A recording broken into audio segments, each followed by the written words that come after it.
Hello everyone. In this video, we are going to see gradient descent, momentum, atom, and RMSprop. First, let us understand what is gradient descent. So, gradient descent is basically an optimization algorithm. So that basically controls the loss functions, which is basically represented as J. J stands for I equal to 1 till n, where we'll be summing up the difference between the actual data with respect to the prediction data. So it always tries to optimize the values of weights and biases such that the loss functions will be properly maintained, and it will be maintaining the error value as 0. So let's understand the graph of gradient descent. So the error graph will always look in a parabolic way such that we'll be having a positive slope and a negative slope. In x-axis, we'll be having different values of weights and biases, and with respect to y-axis, we'll be having the loss function J. It usually follows 4 different steps. First, it randomly assigns the weights and biases. Once after assigning those weights and biases for each and every features, it will be calculating errors. Once after the errors are calculated, if the error is too high, then what happens? It again reassigns weights and biases as a third step. Once after reassigning, it will repeat. This process will repeat until convergence. What does convergence means is that it will run till error part becomes 0. So let us understand how these weights are being optimized. So in our error graph, consider the position of D such that what happened? The slope value will be equal to 0, right? So now let us randomly assign weights and biases. Consider we are having 3 different features. For each and every features on the first iterations in the backend process, let us assume for each and every features, the weight values has been provided. Along with that, this is W1, W2, W3, and for balancing those weights, we'll be providing a bias term, which is not 1. Let us assume. So with these weight importance value, okay, a model has been built, and such that we have found the error value as 50.35. So initially for a weight A, we have got value as error value as 50.35 initially for some weights and biases. So now what we have to do is we want to consider the slope values, and we want to move to position D. So slope value is nothing but here we'll be having loss function, and in x-axis we'll be having weights. Okay, so dj with respect to dw is the difference. When we subtract, okay, in case of A, we have got this error. Okay, we want to reduce the error, and we'll be moving to the position. Let's say the error value we have got is 30.35. How are we able to get from our error position? If we subtract the slope value, we will be moving to position B, right? So the weight values has to be updated. If the errors is in positive slope, the weight updation formula is nothing but the current weight minus alpha times dj with respect to dw. So I'll be taking the slope value and we'll be subtracting from our position A such that we'll be moving to position B. Okay, and the weight values will be updated in our second iteration. Okay, let's say weight value has been assigned as 0.5, weight value 2 as 0.01, weight 3 as 0.12. And because of that, we have got error value as 30.35.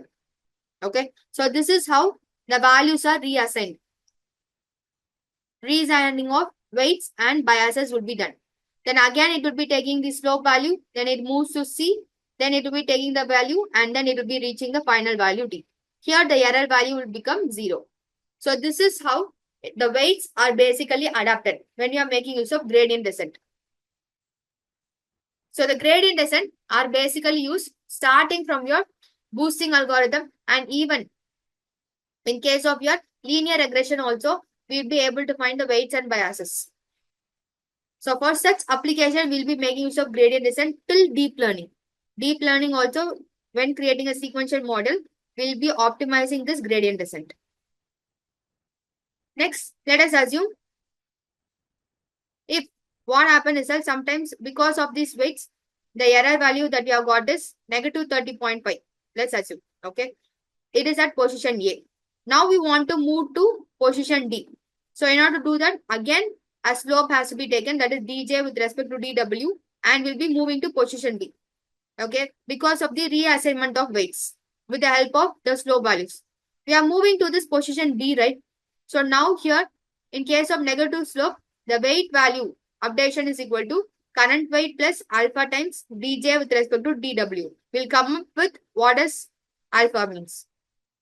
But if you are having a negative value, when we sum up with a positive value, then you would be moving ahead in order to reach the value 0. So that is what the weight updation will be done. Here we are. Then once after that, we'll be moving to position C, and then finally we'll be reaching D. This is how the values will be reassigned and they will be adapted till convergence. That is error value equal to 0. Here we have moved from the position A to B, B to C, C to D, right? So the movement of each and every parts, okay, movement of the errors will be handled with the help of alpha. Alpha is a hyperparameter, okay? So the value shouldn't be high and value shouldn't be low. It has to be in an optimal way. So let us assign alpha value as 0.01. So because of that, the movement of position from A to B, C to B to C and C to D has happened. So let us suppose you have provided alpha value is 0.0001. The value is too low. Then what happens is that in order to reach that convergence position, it will take a lot of steps. A to B, a minimal amount of steps. The baby steps will be taken.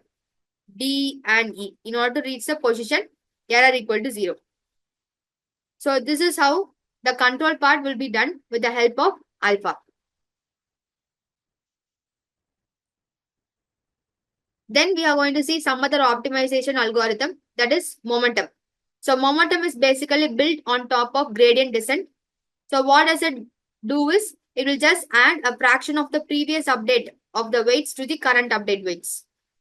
And it basically provides you a faster convergence compared with your gradient descent.